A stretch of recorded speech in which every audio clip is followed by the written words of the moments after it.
Yeri gəlmişkən qeyd eləyək ki, Türk Dövlətləri Təşkilatının Dövlət Başçıları Şurasının 12-ci zirvə görüşü sabah Qəbələdə keçiriləcək. Regional sülh və təhlükəsizlik mövzusu çərçivəsində olacaq. Görüş Türk dünyasının gələcək inteqrasiya istiqamətlərinin müəyyən olacağı mühüm siyasi hadisə kimi dəyərləndirilir.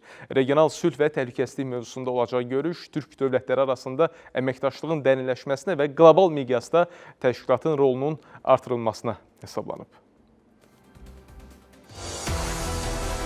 Qəbələdə keçirilən Türk Dövlətlər Təşkilatının zirvə görüşü artıq regional deyil, qlobal miqyasda da maraq doğurur. Görüş çərçivəsində üzv və müşahidəçi ölkələrin dövlət və hökumət başçıları bir araya gələrək son bir ildə əldə olunan nəticələr dəyərləndirəcək, gələcək əməkdaşlıq istiqamətlərini müəyyənləşdirəcəklər. Zirvənin əsas mövzusu isə regional sülh və təhlükəsizlikdir. Bu təkcə diplomatik gündəlik deyil, həm də Türk dövlətlərinin gələcək təhlükəsizlik arxitekturasını formalaşdırmaq niyyətini göstərir. Sülh təkliflərinin Amerika Birləşmiş Ştatları siyasi establishment tərəfindən qəbul olunması və Trumpın bu istiqamətdə aktiv addımlar atması artıq regionun çöhrəsini və gündəmini dəyişdirmişdir.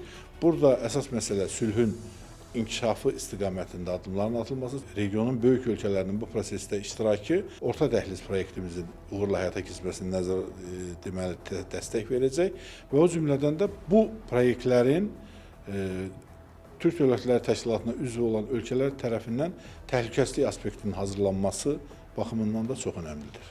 Ekspertlər hesab edirlər ki, Qəbələ zirvəsi Türk Dövlətlər Təşkilatının yalnız mədəni və iqtisadi birlikdən ibarət olmadığını, artıq ciddi siyasi təsir gücünə malik beynəlxalq platformaya çevrildiyini nümayiş etdirəcək. Burada iştirak tərkibinə görə tamamilə fərqli siyasi mühitləri və maraqları təmsil edir. Baxın, üzv ölkə kimi iştirak edən, deyək ki, Macarıstan Avropanın enerji təchizatında, təminatında Azərbaycanla münasibətləri xüsusi rola malikdir. Məsələn, Orta Asiyada onların limitsiz neft-qaz ehtiyatlarının Avropaya çatdırılmasında əsas ötürücü Azərbaycandır. Bütün tali yüklü məsələləri həll edici nöqtəsi Azərbaycanla bağlıdır. Bu mənada Qafqazda təhlükəsizliyin təmin olunması bax bu ölkələrin hamısı üçün böyük əhəmiyyətə malikdir. Təşkilata sədrlik Qırğızstandan Azərbaycana keçəcək. Bu ölkəmizin təşkilatdakı liderlik missiyasının rəsmi təsdiqi kimi dəyərləndirilir. Qəbələdə keçirilən 12-ci zirvə görüşü Türk dünyasının həmrəyliyini yeni mərhələyə daşımaqla yanaşı, regionda sülh, təhlükəsizlik və dayanıqlı inkişaf üçün strateji əməkdaşlığın bünövrəsini möhkəmləndirəcək.